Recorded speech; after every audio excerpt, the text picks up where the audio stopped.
مسلمان کتنا بھی گیا گزرا ہو لیکن اپنے نبی سے محبت اپنی جان سے بھی زیادہ کرتا ہے۔ یہ چیز انہیں ہضم نہیں ہو رہی ہے۔ بار بار جب اس طرح کے واقعات ہوں گے تو ان کی کوشش تو یہ ہے کہ ہم ان کے سینوں سے محبت کا جذبہ ٹھنڈا کر لیں گے، لیکن انہیں شاید اندازہ نہیں کہ اگر یہ چنگاری شعلہ بن گئی تو قابو میں نہیں آئے گی۔ مسلمان نے ہمیشہ صبر سے کام لیا ہے اور صبر کرنا جانتا ہے۔ مسلمان اس ملک کو اپنا وطن کہتا ہے اور وطن ہے۔ اس ملک کی آزادی کے لیے ہمارے آباء اور اجداد نے سب سے بڑھ چڑھ کر قربانیاں دی ہیں۔ یہاں پر ہمارے آباء و اجداد بزرگوں اور پرکھوں کی یادیں ہیں۔ لال قلعے کی رانائی اور تاج محل کی خوبصورتی اور قطب مینار کی بلندی یہ بتا رہی ہے کہ یہ ہمارے آباء اور اجداد کا وطن ہے۔ تو اس بھرم سے مسلمان صبر کر لیتا ہے، ورنہ جو تم آگ لگانا چاہ رہے ہو، لگے گی آگ تو آئیں گے کئی گھر زد میں، یہاں پہ صرف ہمارا ہی مکان تھوڑی ہے۔ تو ان کا ایک تو مقصد یہ ہوتا ہے کہ کوئی ہندو مسلم فساد ہو جائے، ہمیں وہ کرنا نہیں ہے۔ وہ چاہتے یہی ہے کہ مسلمان جذبات میں آ کے کوئی ایسی حرکت کر بیٹھے کہ ملک میں آگ لگ جائے۔ فسادات کی جب آگ لگے گی تو سیدھا ہماری کرسی کو فائدہ ہوگا۔ تو یہ تو اس چونٹی کے پر ہیں جو برسات میں نکل آتی ہے، لیکن ہم مسلمانوں کو آپ صلی اللہ علیہ وسلم سے محبت جتنی ہے اس سے بھی بڑھ کر ہونی چاہیے۔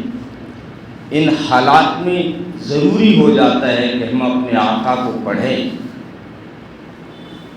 دنیا کی کتابیں انگلش میں ہو، ہندی میں ہو، اردو میں ہو، تاکہ ہم ہر بکواس کرنے والے کو جواب دے سکیں، یا کم سے کم 99% وہ انسان جو وشواس رکھتے ہیں بھائی چارے پہ، محبت پہ، انہیں بتا سکے کہ یہ سنگانند جس طرح کا گند پھیلا رہا ہے اس سے حقیقت سے کوئی واسطہ نہیں۔ اس نے الزام لگایا کہ محمد عربی صلی اللہ علیہ وسلم، دیکھو ان کے دشہرے پہ وہ پتلا جلایا جاتا ہے، اس نے ہندوؤں کو کہا ہے، پنڈت ہے وہ، اس نے کہا ہے کہ اب کی بار جو تم نعوذ باللہ نقل کفر نہ باشد، اس نے کہا کہ اب کی بار تم محمد کا پتلا جلانا۔ یہ بات اس نے کہی ہے اور آپ تک ویڈیو آ چکا ہوگا، اور اس کی وجہ بتاتے ہوئے وہ کہتا ہے کہ یہی وہ شخص ہے جس کی وجہ سے ہماری بچیوں کے ساتھ بلاత్కాر ہوا۔ بالکل جاہل، گوار، ان پڑھ ہے، یا تو حسد کی آگ اس کے سینے میں ہے، یا جس کو کرسی چاہیے ان کا آلہ کار بنا ہوا ہے۔ کئی بار یہ بکواسیں کر چکا، جیل جا چکا، سرکار اس سے باہر نکال کے پھر چھوڑ دیتی ہے مرغے کی طرح۔ اس کا مقصد تو نہ جانے کس کا یہ آلہ کار ہے، لیکن ہمیں محمد عربی صلی اللہ علیہ وسلم کی سیرت کا مطالعہ کر کے ان بھائیوں تک یہ پیغام پہنچانا ہے کہ آپ صلی اللہ علیہ وسلم جس وقت تشریف دنیا میں لائے تھے تو ہندوستانیوں سارے تو جاہل نہیں ہو، ہسٹری پڑھو، کیا دنیا کا حال تھا، عورت کے ساتھ کس طرح کا ظلم تھا۔ رومن اور یونان جو سپر پاور اس وقت کی طاقتیں تھیں، ان کے یہاں عورت منڈی کی چیز بن چکی تھی۔ عرب کے اندر باپ اپنی بیٹی کو زمین میں گاڑ رہا تھا۔ بعد میں جب اسلام میں آئے تو خود انہوں نے بتایا، ایک کہنے لگا میں نے 10 بچیوں کو زندہ زمین میں گاڑا ہے۔ ایک کہتا ہے کہ اللہ کے رسول ایک بچی نے مجھے پاپا ابا ابا کر کے بلایا، میں کنویں کے پاس کھڑا تھا، وہ دوڑتی ہوئی ابا کو دیکھ کر آئی، میرے قریب آئی تو میں نے اٹھا کے کنویں میں ڈال دیا۔ ایک کہتا ہے اللہ کا رسول میں ننیال لے جانے کے بہانے اپنی بچی کو سجا کر لے گیا اور جا کے زمین میں گاڑ کے آ گیا۔ یہ عرب کا حال تھا، اور اسی ہندوستان میں ستی کی رسم عام تھی۔ جب شوہر کا انتقال ہو جاتا تو بیوی کو زندہ زمین میں یا پھر اس چٹا پہ لٹا کر جلایا جاتا، اور عراق والے ایران والے جب اس عورت کو مہواری کے دن آتے تھے تو گھر سے نکال دیتے تھے، چاہے 5 دن خون آئے 7 دن خون آئے، وہ بیچاری جنگل میں اکیلی راتوں کو بھی رہتی تھی۔ پوری دنیا نے مل کر عورت پہ ظلم ڈھایا ہے۔ اس دنیا پر پہلے شخص محمد عربی صلی اللہ علیہ وسلم نے، کہ وہ جنت جس کا مقام 7 آسمانوں کے اوپر بلند ہے، جس کو لوگوں نے تلاش کیا 500 سال کی عبادتوں میں، عیسائیوں میں بہت سارے راہب بن گئے، رہبانیت اختیار کر لی کہ جنت مل جائے، جنت کی تلاش میں انہوں نے 600-700 سال جنگلوں میں عبادت کی، لوگوں نے سجدوں میں اس کو تلاش کیا، تہجدیں پڑھی کہ ہمیں جنت مل جائے۔ اسی جنت کو محمد عربی نے عورت کے قدموں میں رکھ لیا کہ عورت جب ماں بنتی ہے تو جنت اس کے قدموں میں آ جاتی ہے۔ یہ مقام کسی اور دھرم میں آپ کو نہیں ملے گا، کسی اور ادیان کا مطالعہ کرنے کے بعد بھی نہیں ملے گا۔ تو یہ کتنی اس نے سراسر بیہودہ اور بے تکی بکواس کی ہے۔ حالانکہ اس کو اگر وہ پڑھا لکھا ہوتا اور اس کے سامنے ہسٹری ہوتی کہ جس وقت آپ صلی اللہ علیہ وسلم دنیا میں تشریف لائے تو اس وقت عورت درندگی کی شکار تھی، بھائی اپنی بہن کو سجا کے چوراہے پہ بیچ رہا تھا، بیٹیوں کو زندہ زمین میں گاڑ رہا تھا، اور ماں کا کوئی مقام اور اسٹیٹس اور کوئی ویلیو نہیں تھا۔ باپ کے انتقال کے بعد ماں پہ لڑائیاں ہو جاتی تھی کہ وراثت کی طرح ہم ماں کو بھی تقسیم کریں گے، کبھی ماں کے 2 ٹکڑے ہو جایا کرتے تھے۔ تو عورت کو عزت دی ہے صحیح معنی میں اگر تو محمد عربی صلی اللہ علیہ وسلم کی شریعت اور اس کے اسلام نے دی ہے۔ اور دوسرا اس نے سنگین الزام یہ لگایا کہ تم جو ہے آنے والے اس دشہرے میں ان نوجوانوں کو سنا رہا ہوں جو خود دشہرے دیکھنے جاتے ہیں، کچھ غیرت بھی ہونی چاہیے۔ وہ کہہ رہے ہیں کہ یہ مسلمان کیوں آ رہے ہیں، لیکن اب یہ 10 دن چلتا ہے شاید۔ دیکھ لینا ہمارے مسلمانوں کے بچے اتنے بے غیرت بن گئے ہیں کہ 10 راتیں ان کے مجمع میں بھیڑ ہی مسلمان بڑھا رہا ہے۔ ان کا ٹارگیٹ اسلام ہے، ان کا ٹارگیٹ مسلمان کو ختم کرنا ہے، وہ نفرت کرتے ہیں قرآن سے، اور تم جو ان کی عبادتوں میں شریک۔ اسلام کسی کے معبودوں کو برا بھلا نہیں کہتا، ہمیں کسی شخصیت کو برا نہیں کہنا، نہ ان کی پوجا کے پاٹوں کی برائی کرنی، نہ رام کی برائی کرنی، نہ دشرت کی کرنی۔ ہمیں اسلام نے یہ نہیں سکھایا ہے۔ اسلام نے ہمیں تربیت دی ہے کہ ہر ایک کو اپنے منصب کے مطابق اس کا احترام کیا جائے، لیکن ہمیں کیا ضرورت ہے؟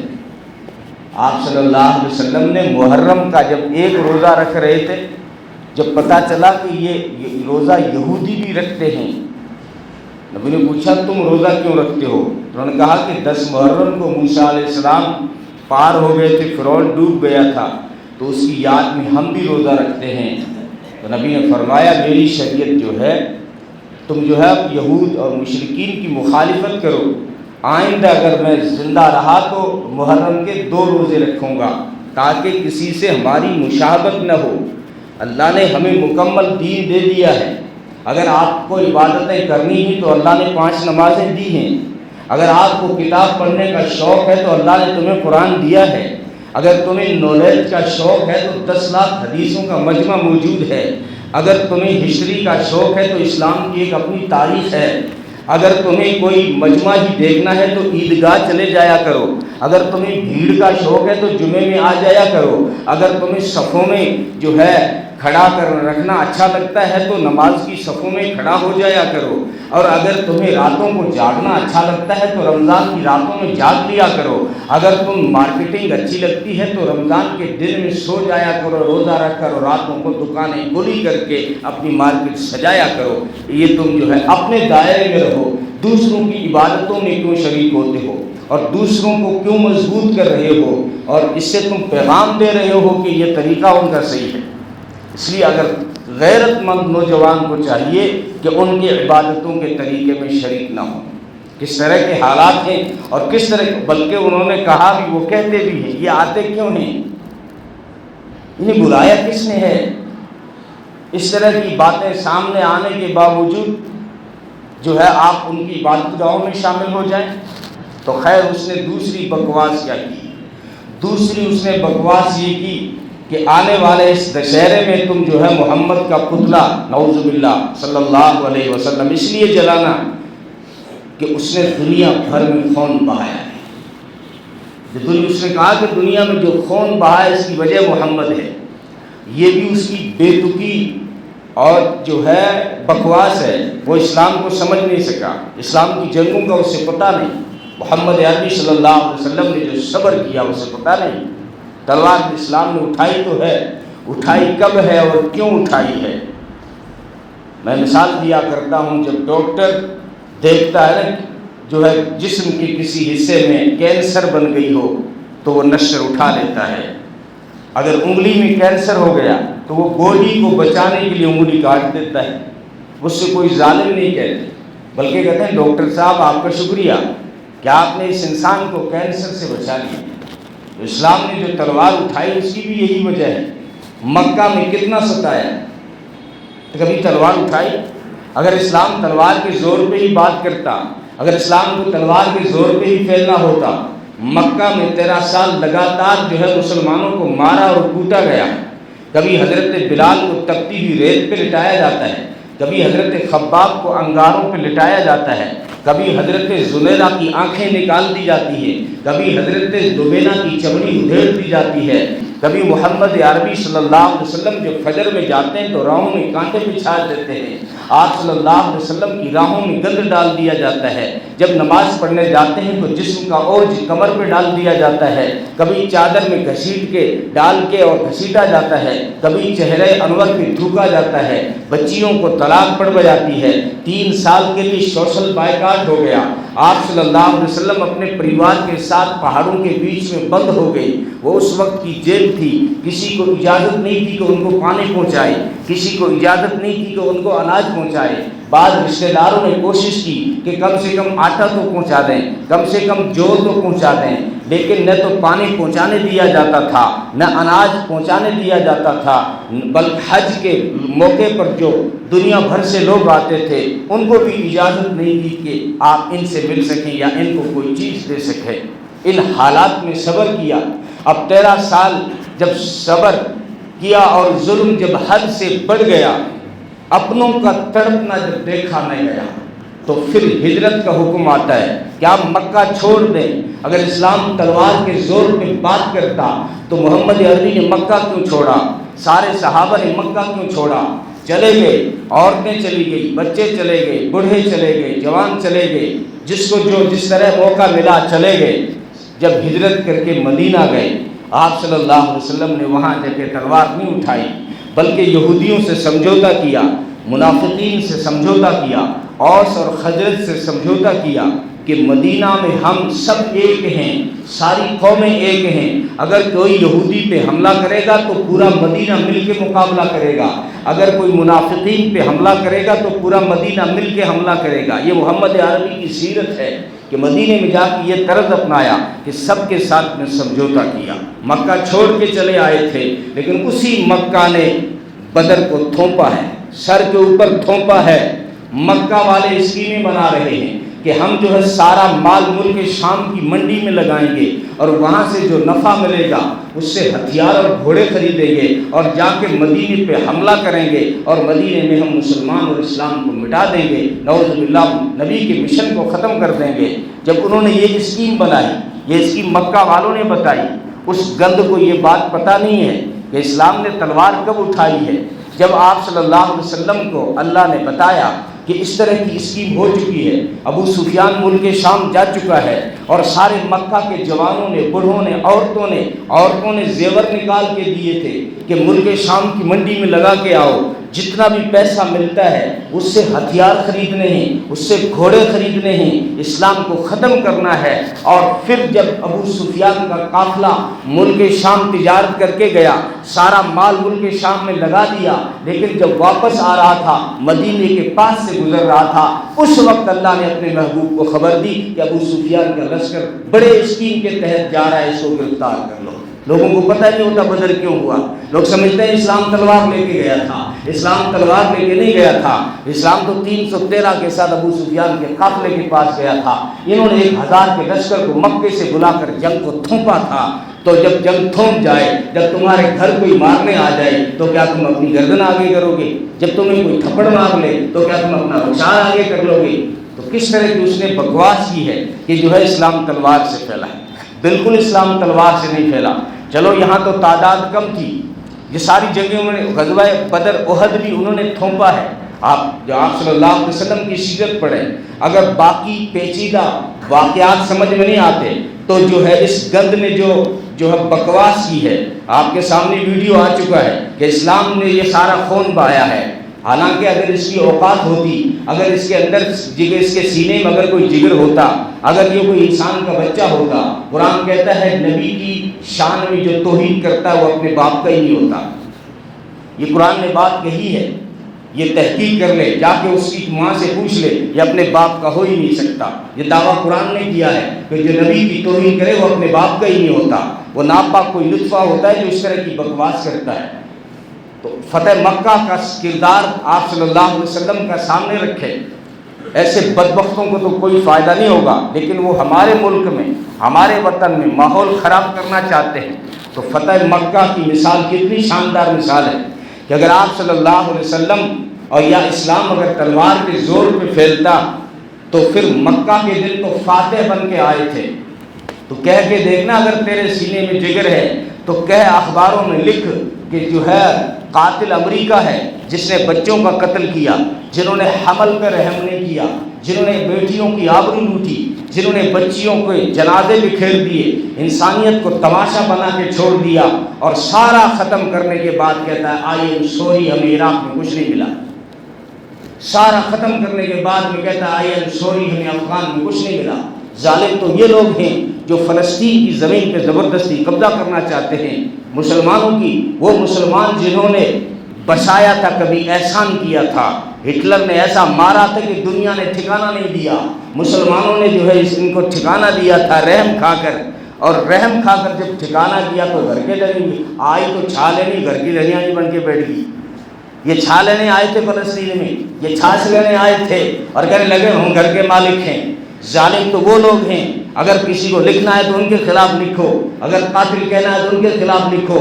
محمد عربی صلی اللہ علیہ وسلم کے خلاف بکواس کرو گے، مسلمانوں کا صبر کا پیمانہ جس دن لبریز ہوا تمہاری زبانیں گدی سے کھینچ لی جائیں گی، تمہیں سمجھ میں نہیں آئے گا، تمہاری بطریشی توڑ دی جائے گی۔ ہم اس لیے شان دیں گے، یہ ہمارا اپنا ملک ہے، ہم یہاں کوئی ماحول خراب کرنا نہیں چاہتے، لیکن زیادہ اگر ہمارے ایمان کے جذبات کو تم نے ٹھیس پہنچانے کی کوشش کی تو پھر ہم لعنت بھیجتے ہیں ایسی زندگی پہ، پھر ہم لعنت بھیجتے ہیں ایسی سیاست پہ، ہم لعنت بھیجتے ہیں ایسی تجارت پہ۔ ہماری زندگی کسی کام کی نہیں اگر نبی کے کام نہ آئے، ہماری تجارت پھر کسی کام کی نہیں، پھر ہماری اولاد کی کوئی حیثیت باقی نہیں رکھتی، پھر ہمارے باقی رشتوں کا کوئی پاس باقی نہیں رہتا۔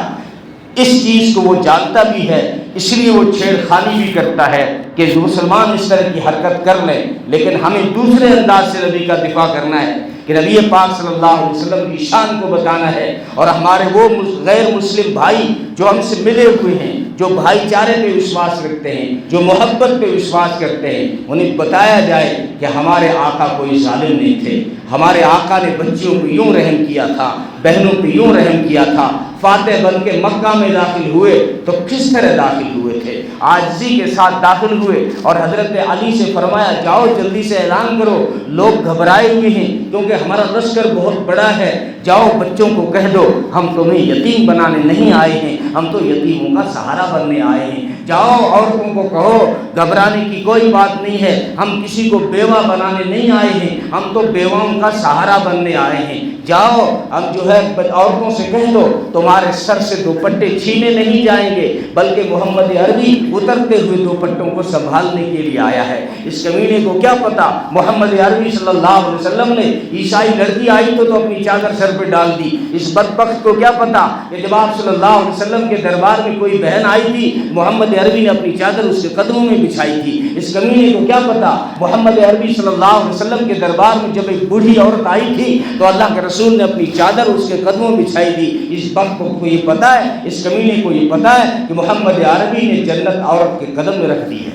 کتنا مقام دے دیا ہے، اور تو کہتا ہے اسلام تلوار سے پھیلا ہے۔ اگر اسلام تلوار سے پھیلتا ہوتا تو مکہ کے دن، جس دن مکہ فتح ہوا اس دن تو مشرکین کی گردنیں جھکی ہوئی تھی، اس دن تو وہ پورے قابو میں تھے، اس دن تو وہ پورے ان کی نظریں بھی جھکی ہوئی تھی، اور آپ صلی اللہ علیہ وسلم نے سوال بھی کیا یا معشر قریش ما ترون انی فاعل بکم، او قریش تم بھی بتاؤ میرے بارے میں کیا رائے ہے، آج میں تمہارے ساتھ کیا کرنے والا ہوں پتہ بھی ہے کیا کرنے والا ہوں۔ یہ کون لوگ تھے جن سے پوچھا جا رہا ہے؟ یہ وہ لوگ تھے جنہوں نے چہرے کو تھوکا تھا، یہ وہ لوگ تھے جنہوں نے اوج کی گندگی ڈالی تھی، یہ وہ لوگ تھے جنہوں نے بچیوں کو طلاقیں دی تھی، یہ وہ لوگ تھے جنہوں نے بلال کو گھسیٹا تھا، یہ وہ لوگ تھے جنہوں نے زلیخا کی آنکھیں نکالی تھی، یہ وہ لوگ تھے جنہوں نے لبینا کی چمڑی ادھیڑی تھی، اور ان سے ہی محمد عربی پوچھ رہے ہیں بتاؤ تم نے تو مجھے ستا کے 13 سال ستایا، میں خاموشی کے ساتھ نکل گیا،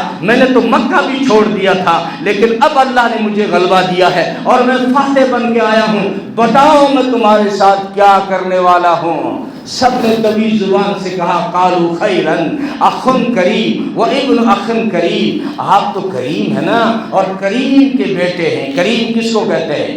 هو الذی یعطی بدون الاستحقاق، جو نااہلوں کو بھی بخش دے اسے کریم کہتے ہیں۔ یہ معافی کے قابل نہیں تھے لیکن ان کو بھی معاف کس انداز میں کہہ رہے ہیں؟ فرمایا قال انی اقول لکم کما قال یوسف لاخوته، آج تو میں وہی کہتا ہوں جو کنویں میں ڈالنے والے بھائیوں کے لیے یوسف نے کہا تھا۔ یوسف نے کیا کہا تھا وہی میں کہتا ہوں، لا تثریب علیکم الیوم، کوئی تانا بھی نہیں دیتا تمہیں، کوئی حرج نہیں، ہو جاتی ہے کبھی، میں تمہیں تانا بھی نہیں دیتا، اور عرب کے دستور کے مطابق میں تمہیں غلام بھی نہیں بناتا۔ عرب کا قانون تھا کہ جو جنگ جیتے گا وہ ہارنے والوں کو سب کو غلام بنائے گا، ساری عورتوں کو باندیاں بنائے گا، لیکن اس اصول پہ بھی عمل نہیں کر رہا ہوں۔ فَاذْهَبُوا وَأَنْتُمُ الطُّلَقَاءُ، تم سب چلے جاؤ اور آزاد ہو۔ کس گندی زبان سے تو نے کہا کہ اس محمد عربی نے خون پھیلایا؟ ابو جہل کے بیٹے اکرمہ کو جس نے معاف کیا وہ محمد ہیں صلی اللہ علیہ وسلم۔ حمزہ کا 11 ٹکڑے کرنے والے وحشی کو جس نے معاف کیا وہ محمد ہیں۔ جس نے بیٹی کے قاتل حبار ابن اسود کو معاف کیا وہ محمد ہیں۔ جس نے راہوں میں کانٹے بچھانے والے جان کے دشمنوں کو معاف کیا وہ محمد عربی ہیں۔ تو اس طرح کی بکواس کر رہے ہیں تو ہمیں آپ صلی اللہ علیہ وسلم کی سیرت کو گہرائی سے پڑھنے کی ضرورت ہے۔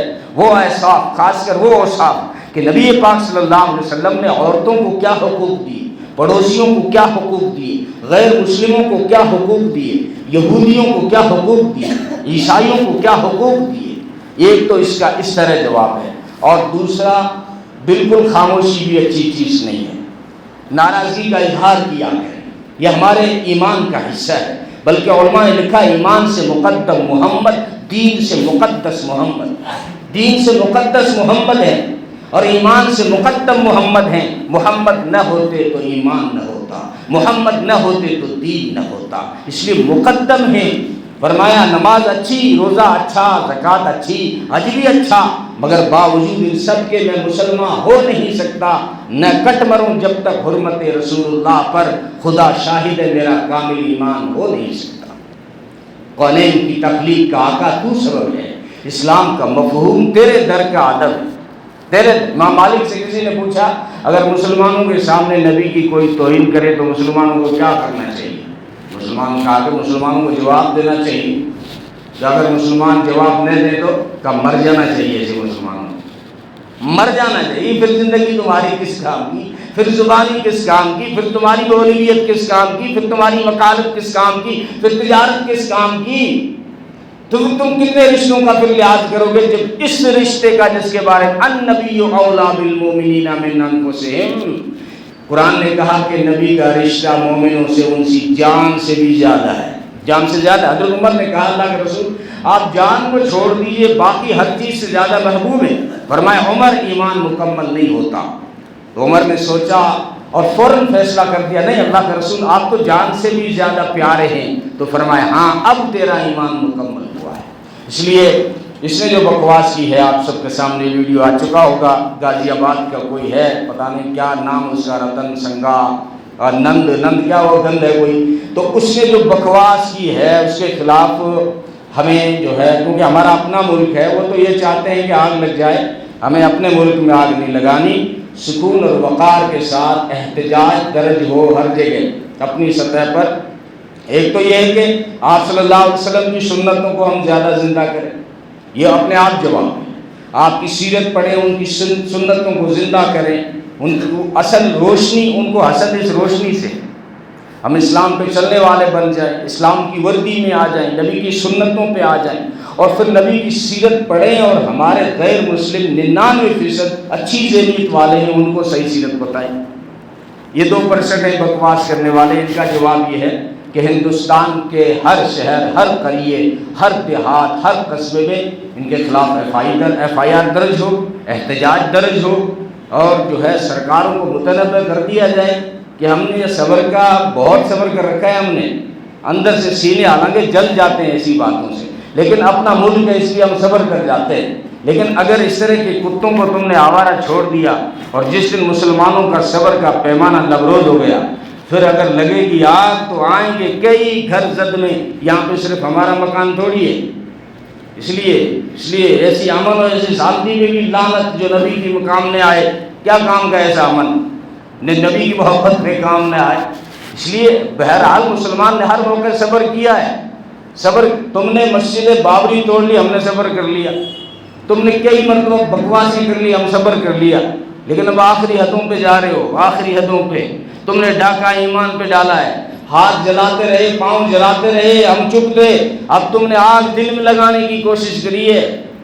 اگر یہ آگ لگ گئی نا پھر قابو میں تمہارے بھی نہیں آئے گی۔ اس لیے ہمارا اپنا ملک ہے، ہم امن و سلامتی چاہتے ہیں، اس لیے احتجاج جو درج کریں سکون اور وقار کے ساتھ کریں۔ دیکھیں 2-4 دن اگر سرکار گرفتار کرتی ہے تو ٹھیک ہے، نہیں تو ہم خود چل کے جائیں گے، ڈال دو جیل میں، کوئی ضرورت نہیں ایسی زندگی کی، ہم مسلمان خود سڑکوں پہ آ جائیں گے، بھر دو ہمیں، ڈال دو قبروں میں، کوئی زندہ رہنے کا، ہم کیا کریں زندہ رہ کے جب نبی کی عزت ہی محفوظ نہیں؟ زندہ کر کے ہمیں کرنا کیا ہے؟ کوئی تورا مورا کی پہاڑیوں پہ قبضہ کرنا ہے؟ جب نبی کی زندگی کی محفوظ نہیں ہے تو زندگی پہ لعنت۔ ہم پھر بھی 2-4 دن صبر کر لیتے ہیں، سرکار بیدار ہو جائے گی اور اس کو گرفتار کرے گی۔